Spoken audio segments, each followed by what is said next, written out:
29 जून 2020।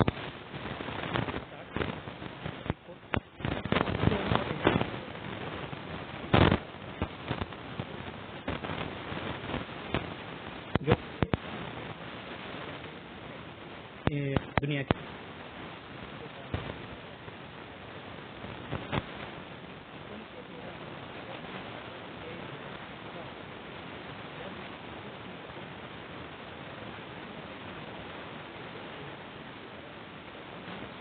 तो चलिए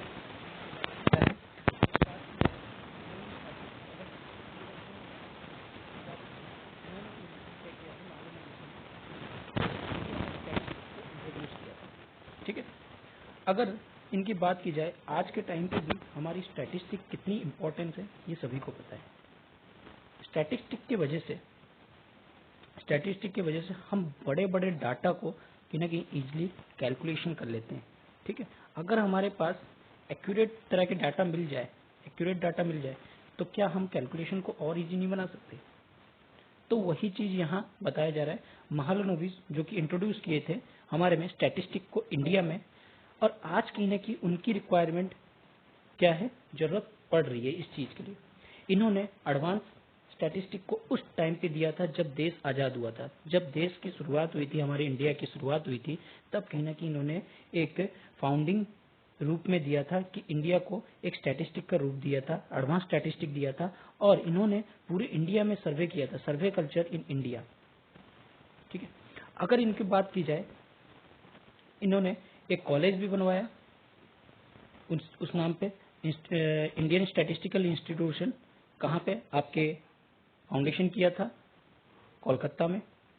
ठीक है, अगर बात की जाए महालनोबिस की एरा की, तो nearly 5 decade period to his passing June 1970 कि इंडिया किस तरह से डेवलपमेंट हुआ उनके एरा में, इस चीज को यहाँ पे बताया गया।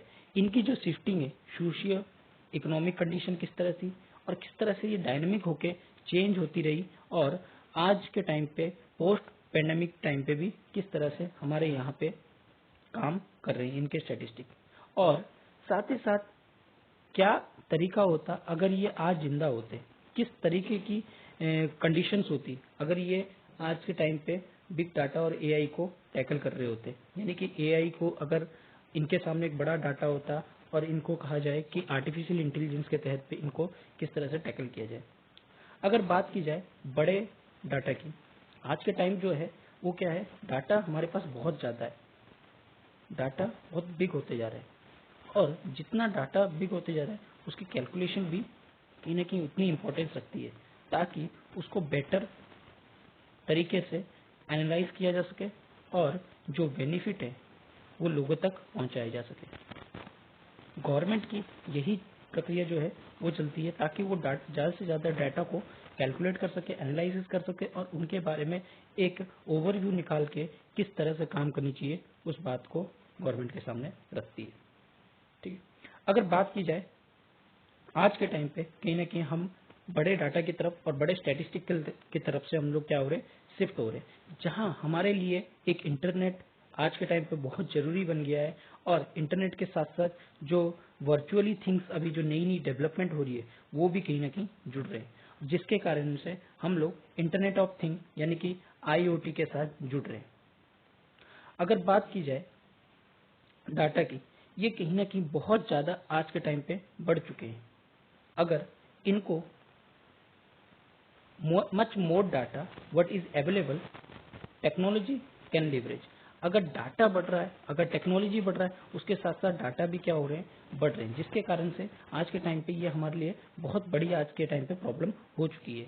अगर हम इसकी एक सिग्निफिकेंट की बात करें, इसमें अभी काफ़ी ज़्यादा इश्यूज जो है हमें देखने को मिल रहे हैं। जैसे अगर आर्टिफिशियल इंटेलिजेंसी को ट्रांसफर किया जाए किसकी तरफ, लाइफस्टाइल के तरफ, तो क्या होगा यहाँ पे और ज़्यादा, जैसे अभी के टाइम पे भी आप देख सकते हैं कि जो हमारी आर्टिफिशियल इंटेलिजेंस है वो एआई के साथ जुड़ते हुए चल रहा है, जिसके कारण से आर्टिफिशियल इंटेलिजेंस के साथ जुड़ते हुए जाने से उसकी डाटा हमें क्या लगती है, अभी बहुत बड़ी लगती है।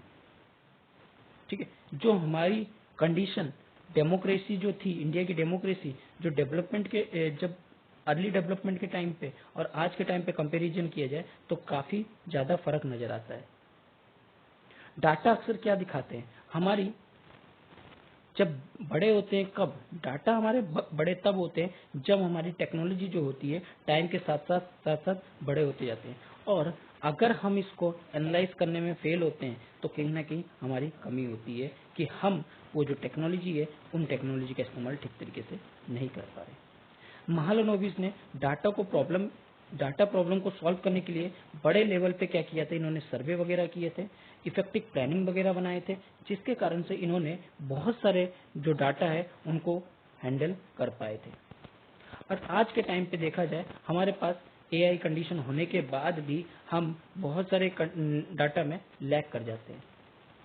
अगर हम कोविड-19 की बात करें तो यहाँ पे क्या बताया जा रहा है कि महालनोबिस एक ट्रेनिंग थे, फिजिसिस्ट थे, ट्रेनिंग से फिजिसिस्ट थे, एक स्टैटिस्टिक थे और साथ ही साथ एक इकोनॉमिक्स भी थे।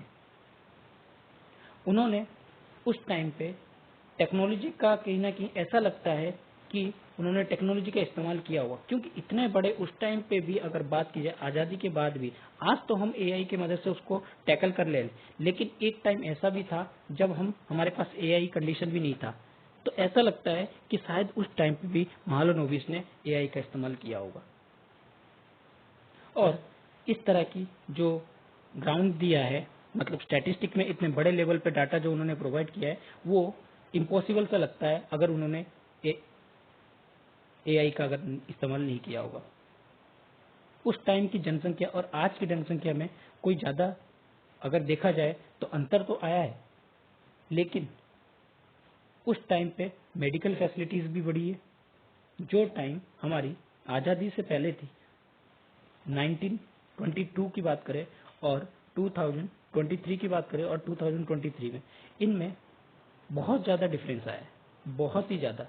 जहाँ पे मेडिकल क्वालिटी भी हमारी इंक्रीज हुई है, हमारी टेक्नोलॉजी भी इंक्रीज हुई है, पॉपुलेशन भी इंक्रीज हुई है। आज हम वर्ल्ड के टॉप 1 पोजीशन पे आते हैं पॉपुलेशन के मामले में, अगर यूएन की रिपोर्ट की देखा जाए तो। फिर भी हमारे पास बहुत सारी चीज़ों के लिए डाटा अवेलेबल अभी भी नहीं हो पाता है। हमारे पास इतनी टेक्नोलॉजी होने के बाद भी हम उस डाटा को यूज ठीक तरीके से नहीं कर पाते। तो ये क्या दिखाता है, ये कहीं ना कहीं किस चीज़ में कमी दिखाता है। तो इन्होंने अपने टाइम पे कुछ ऐसी मशीनें भी बनाई थी जो इस डाटा को एनालाइज कर सके, और आज भी हम लोग भी कुछ ऐसी मशीनों का इस्तेमाल करते हैं जिससे कि हम इन बिग डाटा को भी टैकल कर सकते हैं। अगर बात की जाए कोविड-19 की, तो अगर वो इस टाइम पे महालनोबिस जी होते तो क्या बताया जा रहा है कि उनके पास एक कुछ बेटर तरीका होता जिससे कि वो एक्यूरेट डाटा निकाल सकते थे, किसका, कोविड-19 को। वो कहीं ना कहीं किसी तरह से एनालिसिस कर सकते थे कि कितने लोगों की डेथ हुई है, कितने लोगों ने कोविड-19 का टीका लिया है, कितने लोग जो हैं जिनको कोविड-19 हुआ है। ये सारी की रिपोर्ट भी हमें कहीं ना कहीं एक्यूरेट तरीके से, यानी कि मोर एक्यूरेट तरीके से हमें मिल सकता है। तो हमें करना क्या चाहिए, आगे की तरफ वे फॉरवर्ड क्या होना चाहिए? वे फॉरवर्ड होना चाहिए कि किस तरह से हम एआई का रेगुलेशन करते हैं, एआई का यूज जो है किस तरीके से हम लोग अपनी लाइफ में करते हैं, यानी कि स्टैटिस्टिकल चीज़ों को मापने के लिए करते हैं। अगर हम इंडिया की अपकमिंग की सेंसस की बात करें तो वो भी किससे होने वाली है, डिजिटल एक्सरसाइज होने वाली है, यानी कि डिजिटल रूप से हम अपने जो इंडिया की सेंसस है वो कहीं ना कहीं कंडक्ट करवाने वाले हैं, जो क्या दिखाता है, एक नई चेंजेस को दिखाता है, एक नई सेटअप को दिखाता है। और ये किससे इवॉल्व होने वाली, ये स्टैटिस्टिकल चीज़ों को ही इवॉल्व करने वाली है। अगर हम एआई की बात करें, कुछ लोग ये सोचते हैं कि एआई के आने के वजह से हमें वर्किंग जो है, जो हमारी जॉब है वो लॉस हो सकती है, क्योंकि ये कोई अल्टरनेटिव देता ही नहीं है। जब लोगों के पास अल्टरनेटिव नहीं है और एआई कहीं ना कहीं उनकी जॉब पे खतरा डाला है, तो इन लोगों के मन में ये रहता है कि वो लाखों लोगों को कहीं ना कहीं रिप्लेस कर देगा एआई से। तो हमें इसकी प्रॉज और कॉन्स दोनों पे ही काम करना पड़ेगा, क्या अच्छा है क्या बुरा है, इस चीज़ पे हमें काम करना पड़ेगा। अगर इस चीज़ को हमें पता लग जाए तो हम क्या कर सकते हैं, बेटर तरीके के डाटा का इस्तेमाल करके हम बेटर तरीके से उसका यूटिलाइज कर सकते हैं। ठीक है, आई होप कि आपको ये समझ में आया होगा। चलिए आगे बढ़ते हैं। अगला है हमारा topic, how much employment generation does the economy need. कितनी एम्प्लॉयमेंट जरूरत है हमारी इकोनॉमी के लिए। देखिए यहाँ पे बताया जा रहा है, जो एम्प्लॉयमेंट है आज के टाइम पे बहुत बड़ी प्रॉब्लम बनती जा रही है। अनएम्प्लॉयमेंट जो है वो कहीं ना कहीं बहुत बड़ी प्रॉब्लम बनती जा रही है। क्यों? क्योंकि पॉपुलेशन इंक्रीज हो रहा है, लेकिन क्या पॉपुलेशन के साथ साथ एम्प्लॉयमेंट इंक्रीज हो रहा है? ये कहीं ना कहीं क्वेश्चन है। अगर बात की जाए, हमारी जो प्लानिंग तो होती है, हर साल प्लानिंग होती है कि हम जॉब प्रोवाइड कर रहे हैं, क्या एक्चुअली में वो जॉब प्रोवाइड हो रहा है? क्या एक्चुअली में जो पॉलिसीज बन रही है वो जॉब रिलेटेड बन रही है? क्या वो लाखों लोग जो हैं वो जन्म लेते हैं और लाखों लोग जो है वर्किंग क्लास में आते हैं, क्या उनको जॉब मिलती है? तो यहाँ पे यही बात किया गया है। यहाँ पे बताया गया है कि किस तरह से हर एक साल दर साल जो है आपके वर्किंग पॉपुलेशन यानी कि लेबर ग्रुप जो है निकल के आ रहे हैं, क्या उनको सही मायने में जॉब मिल रही है या नहीं मिल रही है। अगर हम लेबर फोर्स की बात करें तो यहाँ पे कुछ डाटा दिया हुआ है। अगर हम सबसे पहले बात करें कि how the current population grow, किस तरह से करंट पॉपुलेशन जो है ग्रो कर रहा है। अगर हम 15 से 64 साल की जो इंटरनेशनल लेबर ऑर्गेनाइजेशन की डेफिनेशन के हिसाब से कहती है कि लेबर फोर्स को जो माना जाता है वो 15 से 15 टू 64 में माना जाता है। यानी कि 15 से 64 साल की उम्र में अगर कोई इंसान है, ह्यूमन है, पर्सन है, तो वो क्या कहलाएगा, एक लेबर क्लास में, लेबर फोर्स में गिना जाएगा। जो करंट की पॉपुलेशन है वो कहीं ना कहीं इंक्रीज कर रही है, जिसके कारण से वो क्या हो रहे हैं, एम्प्लॉयमेंट को इम्पैक्ट कर रहे हैं, यानी कि लेबर फोर्स को इम्पैक्ट कर रहे हैं। अगर हम आज भी देखें तो करीब करीब 2000 से लेके 2022 तक की डाटा को देखें तो किस तरह के पॉपुलेशन जो है इंक्रीज हुआ है वो आप देख सकते हैं, और उस हिसाब से बर्थ रेट देख सकते हो आप, इस बर्थ रेट की और पॉपुलेशन देख सकते हो। ठीक है, चलिए अब बात करते हैं इन्होंने क्या चीज को हाईलाइट किया है। अगर बात करें कुछ, यहाँ पे जो बात कर रहे हैं वो मिस्टर डेब्रॉय कर रहे हैं, जो कि हमारी इंडियन स्टैटिस्टिकल आपके एडवाइजर है, इकोनॉमिक एडवाइजर काउंसिल है, ministers economic prime ministers economic advisor council से। इन्होंने अपनी इंडियन एक्सप्रेस में इस चीज़ का जिक्र किया और इन्होंने कुछ चीज़ों को ध्यान में रखा कि हमारी पॉलिसीज जो है किन के बेस पे बननी चाहिए, किस तरह से बननी चाहिए, क्या किन लोगों को वर्किंग क्लास में जुड़ते हैं और किन लोगों को जो है कितने जॉब मिलेगा, और वुमेन की कंडीशन क्या है, अनऑर्गेनाइज सेक्टर की कंडीशन क्या है। अगर हम बात करें, चिल्ड्रन जो है वो बॉर्न होते हैं, क्या होते हैं, और साथ ही साथ अगर बात कीजिए 2019 18-19 की, तो बहुत सारे बच्चे ऐसे होते हैं जो हायर डिग्री करते हैं, बहुत सारे बच्चे ऐसे होते हैं जो इंटरमीडिएट करते हैं, इंटरमीडिएट के बाद जॉब की तलाश करना स्टार्ट करते हैं, और कुछ ऐसे होते हैं जो आगे की तरफ पढ़ाई भी करते हैं। अगर हम कुछ डाटा देखें तो even after obtaining degree obtain के बाद करने के बाद not join the labour force, कुछ लोग जो है जॉब लेबर फोर्स को ज्वाइन नहीं करते, वो आगे के वेरियस एग्जाम की तैयारी करते हैं। और जो चिल्ड्रन है, जो लोअर इनकम है, वो कहीं ना कहीं अफोर्ड नहीं कर पाते अगर उनको इनकम भी लोअर मिले या अनएम्प्लॉयमेंट लंबे समय तक रहे। ठीक है, मिडिल क्लास स्टूडेंट अगर बात की जाए, मिडिल क्लास की जो चिल्ड्रन है वो कहीं ना कहीं अपनी वर्किंग को स्टार्ट तो करते हैं, लेकिन उनमें बहुत सारी सोशल प्रेशर जो है उनके साथ जुड़ी हुई होती है, जिसको वो फेस करते हैं। और कुछ ही लोग जो बचते हैं वो क्या करते हैं, इंटरप्रेन्योर की तरफ चलते हैं। तो यहाँ किस चीज की बात की जा रही है, यहाँ कहीं ना कहीं कम से कम कैपिटल और स्किल रिक्वायर्ड यहाँ पे बात की जा रही है कि लोगों के पास, this is because few possess the capital and skill required for this, क्योंकि यहाँ पे जो स्किल है, कैपिटल रिक्वायर्ड है, वो कहीं ना कहीं कम है। दूसरी ये बात करते हैं birth rate and not the rate of population increase that relevant, क्या बताया जा रहा है, पॉपुलेशन जो है इंक्रीज हो रहा है, ठीक है। अगर हम इक्वल करें बर्थ को, जो पॉपुलेशन यानी कि हमारा कहता है equal to birth rate minus death rate, ठीक है। अगर हम पॉपुलेशन को किसी चीज को मापना हो तो हम क्या करते हैं, जितने बच्चे जो है जन्म हुए हैं, अगर उसमें से जितने लोग जो हैं डेथ हुए हैं, अगर हम माइनस कर दें तो हमारी एक्चुअल पॉपुलेशन जो है वो निकल के आ जाएगी। अगर लाइफ एक्सपेक्टेंसी की बात करें तो इंडिया की लाइफ एक्सपेक्टेंसी 17 ईयर है। यहाँ पे बच्चों की मरने की संख्या जो है वो ज्यादा भी है। तो ये क्या दिखाता है, जो नंबर है डेथ की वो 5 साल की, वो कहीं ना कहीं ज्यादा दिखाने की बात करता है, जो कि एक सब्ट्रैक्ट वैल्यू को दिखाता है।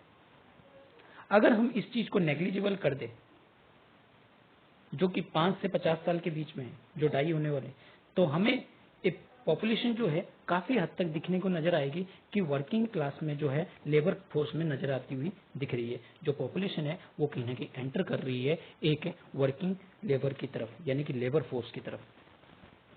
यहाँ पे कोई डेथ रेट जो है बड़ा प्रॉब्लम नहीं है। यहाँ पे बड़ी प्रॉब्लम आप कितना जॉब जो है वो प्रोड्यूस कर रहे हो,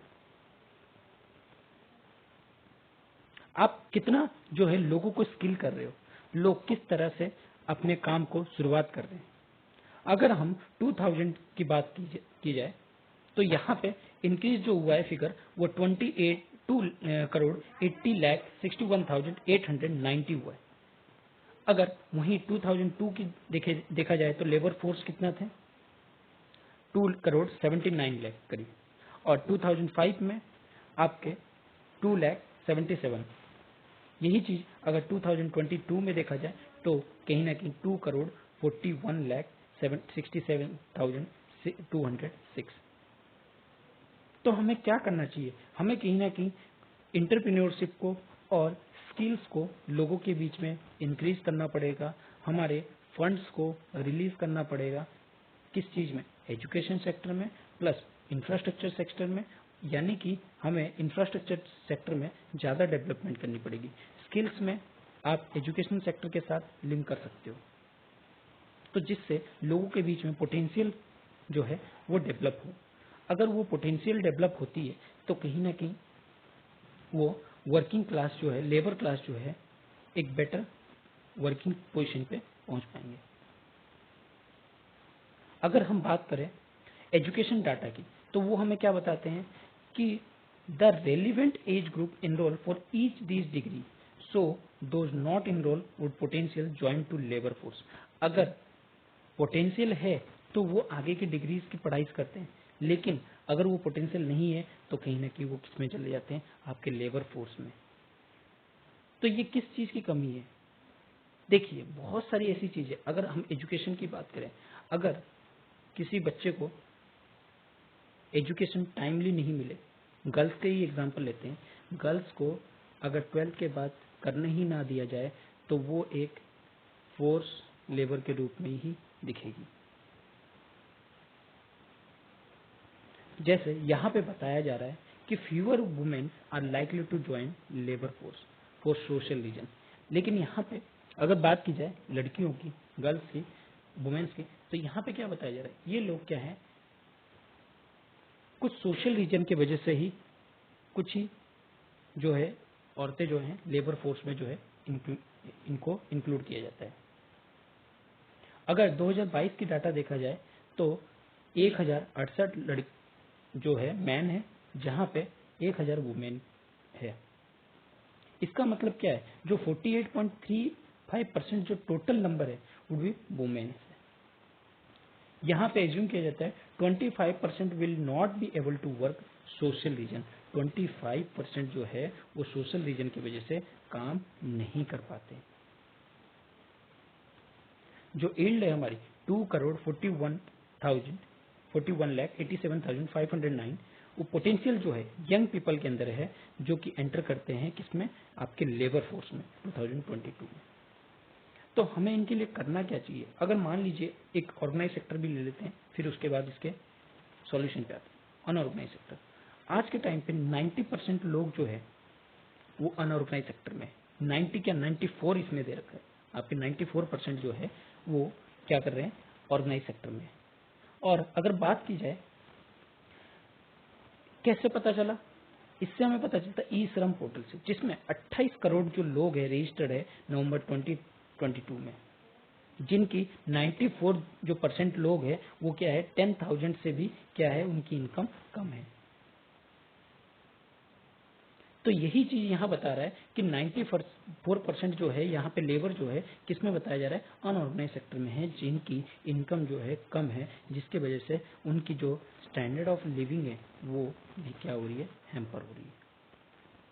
तो हमें क्या करना चाहिए, सेक्टर वाइज को एनालाइज करना पड़ेगा, सेक्टर वाइज की जो जॉब्स है उसको देखना पड़ेगा। एजुकेशन में फंड्स को अलोकेशन करना पड़ेगा, एजुकेशन में स्किल्स को इंक्लूड करना पड़ेगा, बच्चों को इंक्लूसिव एजुकेशन की तरफ लेके जाना पड़ेगा, उनको वर्किंग कंडीशंस के बारे में बताना पड़ेगा,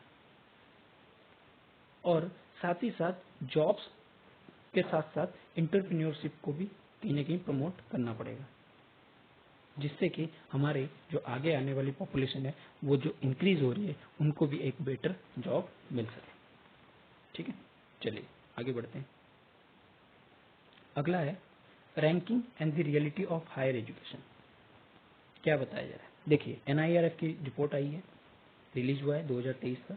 ये 8th कंसेक्यूटिव एडिशन था, जिसमें हायर एजुकेशन इंस्टीट्यूट्स को 5 कैटेगरी में रैंकिंग प्रोवाइड किए जाते हैं। सबसे पहला है ओवरऑल यूनिवर्सिटी के लेवल पे, कॉलेज एंड उसके बाद रिसर्च इंस्टीट्यूशन एंड इनोवेशन के लेवल पे 5 कैटेगरी में इनको बांटा गया है। और इसमें 8 सब्जेक्ट्स को डोमेन रखा गया है। कौन कौन से, engineer, management, pharmacy, medical, dental, law, architecture and planning and agriculture और एलाइड सेक्टर, इन सब में जोड़ा गया है। ठीक है, अगर हम NIRF की बात करें, ये कहीं ना कहीं अलग अलग लेवल पे पैरामीटर पे इवेल्युएट करता है इंस्टीट्यूशन को, टीचिंग के लेवल पे, लर्निंग के level, learning and resources, graduation outcomes, research and professional practice, outreach and inclusiveness, perceptions, इन चीज़ों पे ये क्या करता है, रैंकिंग करता है कॉलेजों को और इंस्टीट्यूशन को।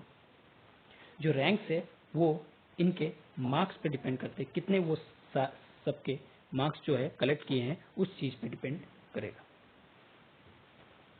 और इनकी अगर हम बात की जाए, कुछ criticisation notwithstanding some of criticisation on methodology adapt and parameter choose in ministry of education.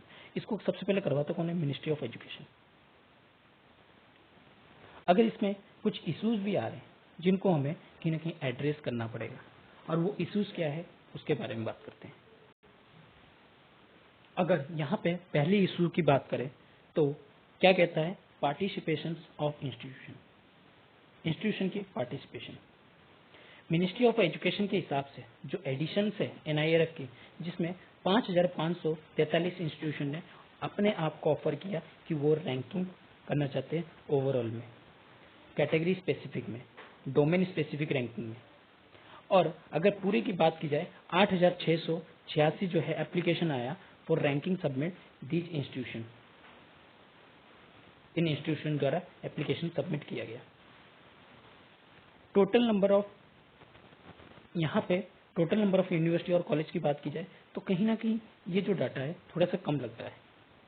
अगर हम all India survey of higher education 2021 के डाटा के हिसाब से देखें तो यहाँ पे बताया जा रहा है कि 1113 यूनिवर्सिटी जो है और 43,796 कॉलेजेस हैं 2020-21 के डाटा के हिसाब से। ये सिर्फ केवल कितने हैं, 12.3% है हायर एजुकेशन इंस्टीट्यूशन जो पार्टिसिपेट कर रहा है इस रैंकिंग प्रोसेस में। इनके पैरामीटर को किस तरह से डिसाइड किए गए हैं, that there is near to no information on the parameter decided by NIRF। Remain 87% जो हायर एजुकेशन इंस्टीट्यूट हैं वो कहीं ना कहीं कंसर्न का कारण यहाँ पे बने हुए हैं। अगर हम आगे की बात करें तो यहाँ बताते हैं हमारी जो डेमोग्राफिक डिविडेंड है वो कहीं ना कहीं क्या है, बढ़ी हुई है, ज़्यादा रिच है, जिसके कारण से हमें यहाँ पे लोगों को एजुकेशन करने की ज़्यादा कोशिश करनी चाहिए। अगर हम कॉलेज की बात करें, जो लिस्ट टॉप 100 कॉलेज है वो कहीं ना कहीं कुछ ही रूरल एरिया में प्रेजेंट है, यानी कि रूरल एरिया में जो हमारे कॉलेजेस है वो इतने ज़्यादा नहीं है। जो आरसी की रिपोर्ट के डाटा कहती है, क्या कहती है कि 43% जो यूनिवर्सिटी है और 61.41 कॉलेज है वो रूरल एरिया में है। कहाँ पे है? आपके रूरल एरिया में। The lack of participation of institution from rural area as question on inherent unbiased urban wise for ranking framework. अब यही जो रैंकिंग प्रोसेस है, ये जो पार्टिसिपेशन है इंस्टीट्यूशन का जो कि रूरल एरिया से, वो कहीं ना कहीं कंसर्न बनाती है और साथ ही साथ ये बताती है कहीं ना कहीं रूरल अर्बन में बाइसनेस पैदा हो रही है। अगर दूसरी इश्यूज की बात की जाए तो incongruence between quantity and quality. Quality और क्वांटिटी को भी हमें फर्क समझना पड़ेगा। क्वांटिटी, आप किस हिसाब से लोगों को चीजें प्रोवाइड करा रहे हो, क्वांटिटी। क्वालिटी, जो हिसाब से प्रोवाइड करा रहे हो क्या वो बेटर तरीका है या नहीं है। अगर हम बात की करें एनआरएफ की रैंकिंग की तो 35 कॉलेज जो है तमिलनाडु की है, 32 कॉलेज जो है आपके दिल्ली से हैं, 14 जो कॉलेज है केरल से है और बाकी जो है रेस्ट ऑफ इंडिया, यानी कि 89, मैंने कल भी बताया था आपको कि 89% जो कॉलेज है वो टॉप 100 में सिर्फ इन्हीं चारों में है और बाकी सिर्फ एक में। अगर हम उत्तर प्रदेश की बात की जाए तो यहाँ हाईएस्ट नंबर ऑफ कॉलेज है कंट्री का, लेकिन यहाँ 100 में नहीं आ रहे। अगर वही चीज महाराष्ट्र और कर्नाटक में देखा जाए तो क्या इसमें क्या पता लगता है? इसमें ये पता लगता है कि 81% की जो हाई क्वालिटी कॉलेज है are in 3 state highlighted needed for mission improvement quality across India. तो क्या करना चाहिए? हमें इम्प्रूवमेंट कॉलेज को करना चाहिए, कहीं ना कहीं उनकी वैल्यूज को इंक्रीज करना चाहिए, उनकी क्वालिटीज को इंक्रीज करना चाहिए। 81% की जो कॉलेज है, अगर जिन्होंने पार्टिसिपेट किया है 81% जो कॉलेज रिमेनिंग रह गए, तो उनकी क्वालिटीज को कहीं ना कहीं इंक्रीज करना पड़ेगा, उनकी वैल्यूज को इंक्रीज करना पड़ेगा, उनकी क्वांटिटी को इंक्रीज करना पड़ेगा। क्वालिटी डिफरेंस जो है हमें कहीं ना कहीं प्राइवेट और गवर्नमेंट में साफ साफ नजर आती है। अगर ओवरऑल रैंकिंग की बात की जाए तो हाईएस्ट रैंकिंग सिक्योर करती है प्राइवेट इंस्टीट्यूशन, सिर्फ 15। कितने? सिर्फ 15 इंस्टीट्यूट जो है प्राइवेट की, वो कहीं ना कहीं हायर रैंकिंग को अचीव कर पाई है। अगर बात की जाए the highest rank secured by private institution is 6 university ranking के हिसाब से। ओवरऑल रैंकिंग के हिसाब से देखा जाए तो आपके 15 है और यूनिवर्सिटी रैंकिंग के हिसाब से देखा जाए सिर्फ 6 है। ये क्या दिखाता है? ये दिखाता है कहीं ना कहीं ये एक प्रॉब्लमेटिक सिचुएशन इस टाइम पे बनी हुई है। अगर क्वालिटी ऑफ स्टेट यूनिवर्सिटी को अगर बढ़ाया जाए तो कहीं ना कहीं ये रूरल लोकेशन पे भी अच्छी सर्विस जो है स्टूडेंट्स को प्रोवाइड करेगा। अगर हम तीसरी इश्यूज की बात करें तो क्या बताया जा रहा है? ये कहीं ना कहीं फैकल्टी स्ट्रेंथ और रैंकिंग को बताता है, जो कंपैरिजन करता है top 100 and remaining institution so vast difference in this regard. जो एवरेज नंबर ऑफ फैकल्टी है टॉप 100 में वो कितनी है? 645, जबकि वही चीज हम अगर बात करें बाकी की यूनिवर्सिटी है सिर्फ 242। इन केस ऑफ कॉलेज ये जो है ये मामला और भी हो जाता है, 173 for college in top 100 and 71 remaining institute. तो ये क्या दिखाते हैं? कहीं ना कहीं क्वालिटी ऑफ जो एजुकेशन है वो ठीक तरीके से नहीं चल रही है। ये सिर्फ ब्रिक्स और मोटर से ही नहीं चलने वाली है कि आपने इंफ्रास्ट्रक्चर बना दिए बस उससे ही चलेगी, ऐसा नहीं है। आपको उसके लिए हायर टीचर को हायर करना पड़ेगा, उनको बेटर एजुकेशन देना पड़ेगा। अगर एआईसीटी के द्वारा जो फैकल्टी रेशियो स्टूडेंट का रेशियो है वो है 120 का, तो फैकल्टी स्ट्रेंथ और क्वालिटी को जो रिफ्लेक्ट करता है साइंटिफिक पब्लिकेशन में 87.71 जो स्कॉलर लिए वो आउटपुट इंडिया के from eligible institute in overall category. जो रिसर्च पब्लिकेशन होती है, जो साइंटिफिक पब्लिकेशन होती है, वो 87.71 जो है ओवरऑल कैटेगरी में जो है निकल के आ रहा है India eligible institution in overall category से। और 12.3% इंस्टीट्यूशन विच है पार्टिसिपेट इन कंट्रीब्यूट से केवल close to the 90% of scholar output in the country. तो साइंटिफिक पब्लिकेशन में कहीं ना कहीं हमें पार्टिसिपेट जो है वो कम दिख रही है। वेयर एज 99.98 जो टोटल साइंटिफिक पब्लिकेशन है came from institution participation in ranking. जो रैंकिंग में पार्टिसिपेशन है उन्हीं से ही निकल के आ रही। जो बाकी कॉलेज है उनका क्या। अगर मैनेजमेंट में देखा जाए तो 50% इंस्टीट्यूशन जो है वो अप्लाइड करते हैं including ranking has zero publication, उनकी पब्लिकेशन ही नहीं है। ठीक है, तो हमें कहीं ना कहीं इसकी क्वालिटी को जल्द से जल्द देखना पड़ेगा, इसकी हायर एजुकेशन सिस्टम को इंक्रीज करना पड़ेगा, फाइनेंशियल इंस्टीट्यूशंस को कहीं ना कहीं हमें यहाँ पे जरूरत है। इंडिया की शेयर जो है ओवरऑल वर्ल्ड में साइंटिफिक पब्लिकेशन में 4.81% है। अगर चाइना कंपैरिजन किया जाए वहाँ कहीं ना कहीं 5% से जो 2000 में था अब वो 26% तक पहुँच गया 2018 तक। तो ये किस वजह से हुआ, जो रिसर्च इन्वेस्टमेंट है उसको कहीं ना कहीं फैसिलिटेट करा गया। तो हमें भी इस तरह के जो स्टेप्स है वो कहीं ना कहीं लेने पड़ेंगे और अपने अलग अलग सेक्टर में अलग अलग चीज़ों में कहीं ना कहीं इंक्रीज करना पड़ेगा फंड्स को, जिससे कि एक बेटर और क्वालिटी एजुकेशन जो है मेंटेन हो सके। चलिए आगे बात करते हैं। आगे हमारा प्लेड इन इंडिया क्या बताया जा रहा है। अभी आपको पता है कि जो शेड्यूल्ड है वर्ल्ड कप का वो कहीं ना कहीं फाइनल हो गया, जो कि खेला जाएगा कब, आपके 5 अक्टूबर से लेके आपके कब तक 19 नवंबर तक, इस टाइम पे खेला जाएगा। तो ये क्या बताता है, ये जो बता रहा है कि प्रीवियसली इंडिया ने होस्टेड किया है चैंपियनशिप को, कौन से 1987, 1996 और 2011 को। अगर बात की जाए 2023 के एडिशंस को जो कि इंडिया में ही होने वाला है, इसने कहीं ना कहीं अनाउंसमेंट जो है इसके शेड्यूल का कर दिया गया है, आपको पता है। अगर बात की जाए ये जो परसेप्शन था कि जो नेशन होस्ट करती है वो कभी जीत नहीं पाती, ये कहीं ना कहीं चेंज होते हुए नजर आ रहा है। अगर बात की जाए इंडिया की 2011 में इंडिया ने जीता, ऑस्ट्रेलिया 2015 में और इंग्लैंड ने 2019 में जो कि होस्ट कर रहे थे, और इन्होंने कहीं ना कहीं उस चीज को वर्ल्ड कप को भी जीता है। तो वर्ल्ड कप कहीं ना कहीं एक इस फेस्टिवल सीजन में आ रहा है, और जो बताया जा रहा है कि मैन इन ब्लू है, यानी कि इंडियन टीम की बात की जा रही है, कहीं ना कहीं उनको ऐड करना चाहिए इसमें फायर वर्क, यानी कि जीत को कहीं ना कहीं दर्ज कराना चाहिए, इस चीज के बारे में बता रहे हैं। अगर डोमेस्टिक T20 की बात करें, इसने कहीं ना कहीं ओडीआई की जो रेलिवेंस है उसको खत्म कर दिया है। जो T20 की वैल्यूज है उसने ओडीआई की जगह जो है वनडे जो इंटरनेशनल मैच होते हैं उनकी जगह ले लिया। लेकिन फिर भी ये क्या कर सकते हैं, जो वर्ल्ड कप है वो इसको अपनी पोजीशन पे लेके आ जाते हैं। अगर हम क्रिकेट एक स्पोर्ट जो है, cricket is a sport with limited global footprint.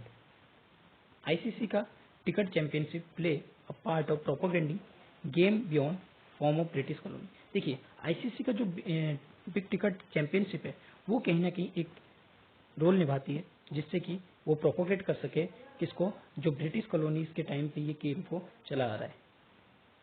अगर समर की बात करें, यहाँ पे आईपीएल जो है शुरुआत हो चुकी थी, जबकि यहाँ पे शुरुआत हो चुकी है, ठीक है। जो आईपीएल है मतलब T20 के वो आईपीएल वगैरह जो है उन्होंने कहीं ना कहीं रेलिवेंस खत्म कर दिया है किसके, जो क्रिकेट की। तो आईपीएल जो है ज्यादा लोगों को अपनी तरफ से अट्रैक्ट कर रहा है। अगर वहीं हम फॉर्मर चैंपियनशिप वेस्ट इंडीज और श्रीलंका की बात करें, जो कि अब क्वालिफायर बन चुके हैं, रिमेन इन सैड रियलिटी। और जबकि अफगानिस्तान को देखा जाए तो मेन ड्रॉ में है। अगर यहीं पे रोहित शर्मा की बात की जाए, ये कहीं ना कहीं उनके लिए डिफिकल्ट टास्क होगा कि इस चीज को रिपीट कर सके जिस तरह से धोनी ने 2011 में वर्ल्ड कप जीत के किया था। अगर विराट कोहली की बात की जाए, इनकी कहीं ना कहीं अपनी कलीग से इस तरह से लिंक बनाना पड़ेगा, जो आईसीसी का अभी तक का सूखा बना हुआ है उसको कहीं ना कहीं जीत पाए। अगर हम इंडिया की बात करें, जो लास्ट वन टाइटल है चैंपियनशिप ट्रॉफी का, वो कब जीता था 2013 में। उसके बाद लगातार फेल होते जा रहा है। अब यहाँ पे कुछ डिप्लोमेसी भी कहीं ना कहीं जो है काम आती है, जैसे पाकिस्तान के साथ upset with Indian relation to tour. और कहीं ना कहीं एटलीस्ट इंडियन गवर्नमेंट को ये काम करना चाहिए, जो इनके वीजा का प्रोसेस है उसको कहीं ना कहीं स्मूथ करना पड़ेगा।